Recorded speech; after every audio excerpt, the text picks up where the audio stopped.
Hidup ini nggak selamanya harus dikomplain. Tuhan udah ngasih yang terbaik, masa kita komplain? Kan mujur, saya turunnya di New Jersey. Kalau saya turun di Philadelphia, bukannya kemarin katanya ada tembak-tembakan. Biar ilmu orang sanger, peluru ini sayang gitu. Mau pakai jeb tetap kena. Jadi segala sesuatu dalam hidup itu ada rencana Tuhan. Amin. Kalau orang suruh, terus kenapa abang kalau bersaksi ke gereja berapa bayarannya? Mohon maaf Pak, kalau ada yang bilang saya ke gereja dibayar 40 juta, itu hoax Pak. Saya dari Januari sampai November terserah gereja ngasih berapa. Saya nggak tentuin, nggak ngasih ya keterlaluan juga sih. Saya nggak tentuin harga. Kalau ada yang bilang 40 juta, ada yang bilang 20 juta, itu calo Pak. Saya ngambil pelayanan Natal itu hanya Natal untuk berbayar. Kenapa Bang kok Natal berbayar? Kan ada proposalnya, jadi harus ada bayarannya. Tapi kalau ibadah biasa terserah, 20.000 pun kita terima. Bahkan amplop kosong pun sering saya terima. Gak ada masalah, karena buat saya bisa menyaksikan kebaikan Tuhan dalam hidup saya. Saya lahir hanya dikasih nama Roni Pak. Bapak Ibu tahu orang Manado itu harus ada marga yang menyertai, harus ada fam. Kalau orang Manado bilang, nih mbaknya orang Manado katanya ya, fam apa cantik? Hah? Sumese, berarti keluarga Sumese kelahiran satu keluarga baru, itu namanya fam. Saya di surat baptis hanya nama RONY, nggak ada lebihnya, hanya Roni. Oma bilang saya lahir tanggal 20 September, yang satu bilang saya lahir 27 September. Anda bayangkan KTP saya 27, paspor saya 20. Ayo, kenapa? Karena paspor mengikuti akte lahir. Jadi akta lahir 20, padahal saya lahir benernya 27. Tuh, ayo, mau ngikut yang mana? Sama aja sih, cuma selisih 7 hari kan. Mau marah? Susah, Oma Mongol buta huruf. Karena orang zaman dulu lahir keluarga baru pakai nanam pisang. Oh, dia kok lahir sama ding tu pohon itu tong tanang. Nah, kapan tuh pohon ditanam nggak ada yang tahu. Jadi Oma ditanya, Oma ini lahiran tahun berapa? Dia tulis, dia sebut 1900, 150. Jadi yang nulis 1900, 100, kenapa angkanya 5? Bukan tahun 4 ya, 1950. Dia harus tambah 100. Jadi kalau di Sangir dibilang tuh lu rato opo lau, dia tulis 1900. Dia kok kepa 150. Lah kan Oma buta huruf Pak. Saya nggak bohong, Oma Mongol bener buta huruf.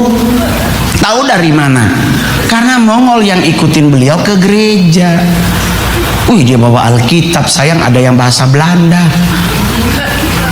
Pendeta khotbah kita akan buka Matius 1 ayat 1 sampai 20.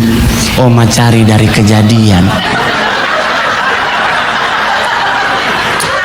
Ditanya, di mana oke? Matius Oma. Oh, dia cari. Udah ayat 12 dibaca, Oma masih Kejadian 6. Kebayangkan deh. Ayat 27 habis, Oma masih di Imamat 7. Saya yang tahu. Semua nyanyi amin, amin. Oma bilang, kenapa Matius? So habis Oma ibadah. Jadi Bapak Ibu, orang tanya, terus kenapa Bang Mongol bisa bertahan dalam iman? Pak, di dunia selebriti itu jebakan Batman lebih tinggi dibandingkan dalam kehidupan kita sehari-hari. Kita diperhadapkan dengan jebakan Batman, kita diperhadapkan dengan jatuh menjatuhkan, diperhadapkan. Terus orang tanya, kenapa Bang Mongol berdiri teguh? Kan saya punya Tuhan Yesus. Saya punya Tuhan Yesus yang menjanjikan segala sesuatu dalam hidupku aman dalam tangannya. Bapak Ibu ingat Indonesia pernah ada namanya tsunami Selat Sunda yang terjadi di Tanjung Lesung yang meninggalkan pemain-pemain band dari sebuah grup band namanya Seventeen. Tahu? Bapak Ibu tahu, saya yang harusnya MC di acara itu. 3 hari sebelum acara saya dibatalin. Pemain musiknya bukan Seventeen, harusnya Elmen. Udah di DP. Tahu-tahu rombak acara. Pingin yang anak muda diganti Seventeen, saya diganti oleh teman-teman dari tim lo, A.A. Jimmy almarhum. Udah, saya pelayanan di gereja GBI Kasih Keluarga Allah Solo. Saya habis pelayanan jam 2 siang pulang, 3 kali ibadah, saya nonton TV. Kasusnya saya sampai nangis kayak anak kecil. Ya ampun Tuhan Yesus, harusnya kita yang mati. Tapi ingat, rancangan Tuhan dalam hidup kita selalu rancangan damai sejahtera, bukan kecelakaan. Itu Mongol pegang teguh Bapak Ibu. Sampai hari ini saya bisa berdiri di Amerika.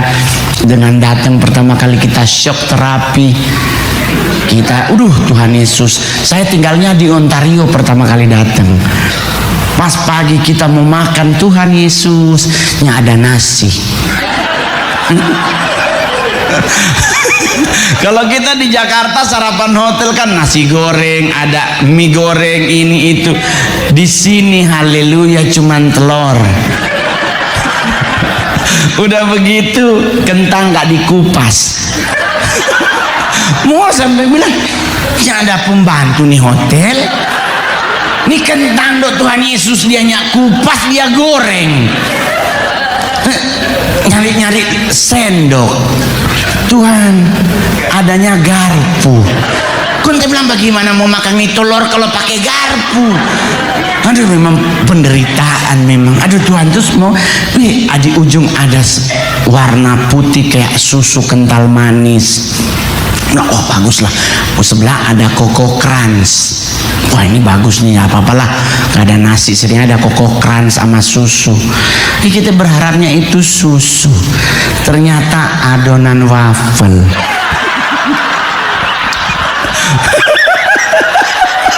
Oh Tuhan, berdosa. Cuman gara-gara perkara ke Amerika kita menderita. Oh Tuhan. Kita pertama kali pagem jalan-jalan ke Camarillo di LA. Itu tempat jual-jual baju by outlet ya kan. Kita masuklah ini, oh Tuhan ini apa ya? Tapi harga murah-murah. Mongol bilang sama Billy, manajer Mongol, dek, kenapa ya baju hitam bagus? Kenapa? Karena kami orang Manado itu selalu pasti ada baju hitam, karena buat datang kalau di orang meninggal, gitu. Jadi prepare Jo dari sekarang, siapa tahu nanti ada yang meninggal gitu tuh. Udah, kita udah lihat harganya. Darah Yesus pemurah ini cuman $6. Ambil kalkulator, $6 berapa? Pas mau bayar, mau angkat itu baju dari, lihat, made in Indonesia. Tuhan Yesus suka Amerika beli baju bikin di Indonesia. Ya Tuhan, jadi mau langsung bilang gak usah beli baju mahal-mahal, keros. Keros aja murah. Mana mau tahu orang Manado yang penting baju dari Amerika. Nanti made in Indonesia kita gunting. Tulus seperti merpati tapi licik seperti ular. Jadi Bapak Ibu, cara Tuhan gak ada yang tahu. Setelah ini kita ada perjamuan kudus. Jangan pernah lari. Jangan pernah aduh belum saya kayaknya, jangan. Di saat kita mengangkat roti dan darah Kristus, kita itu melakukan perjanjian dengan Tuhan. Janjinya akan selalu ditepati dalam hidup kita. Amin. Tuhan tuh nggak pernah menepati janjinya. Semua janjinya ditepati dalam hidup kita. Saya bukti saksi hidupnya. Anak yang tidak dianggap. Bahkan saya kecil sampai SMP didoain jadi satpam oleh keluarga. Serius, muka tuh sayang muka, nggak cocok jadi artis.